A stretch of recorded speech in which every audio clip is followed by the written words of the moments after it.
যখন মানুষ কবর থেকে উঠে দাঁড়াবে, তাদের বলা হবে, তোমরা আসো তোমাদের প্রতিপালকের কাছে, আর থামো, তোমাদের জিজ্ঞাসাবাদ করা হবে।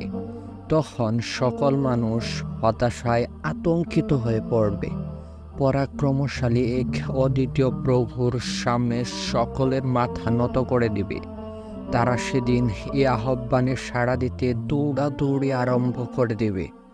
আল্লাহ তাআলা বলেন, সেদিন তারা আহ্বানকারী ফেরেশতার অনুসরণ করবে, এর কোনো এদিক সেদিক হবে না, এবং পরম করুণাময়ের সামনে সকল আওয়াজ নিচু হয়ে যাবে।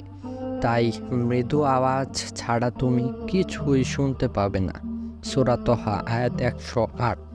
আর চিরঞ্জীব চিরপ্রতিষ্ঠিত সত্তার সামনে সকলেই অবনত হবে, আর সে অবশ্যই ব্যর্থ হবে যে জুলুম বহন করবে, এবং যে মুমিন অবস্থায় ভালো কাজ করবে সে কোনো জুলুম বা ক্ষতির আশঙ্কা করবে না। সূরা তহা আয়াত 111। অতএব তাদেরকে ছেড়ে দাও, তারা বেহুদা কথায় মত্ত থাকুক আর খেল তামাশা করুক, যতক্ষণ না তারা দেখতে পায় সেদিনে যার প্রতিশ্রুতি তাদেরকে দেওয়া হয়েছে, যেদিন দ্রুত বেগে তারা কবর থেকে বের হয়ে আসবে, যেন তারা কোনো লক্ষ্যর দিকে ছুটছে অবনত চোখে। লাঞ্ছনা তাদের আচ্ছন্ন করবে। এটিই সেদিন যার ওয়াদা তাদের দেওয়া হয়েছিল।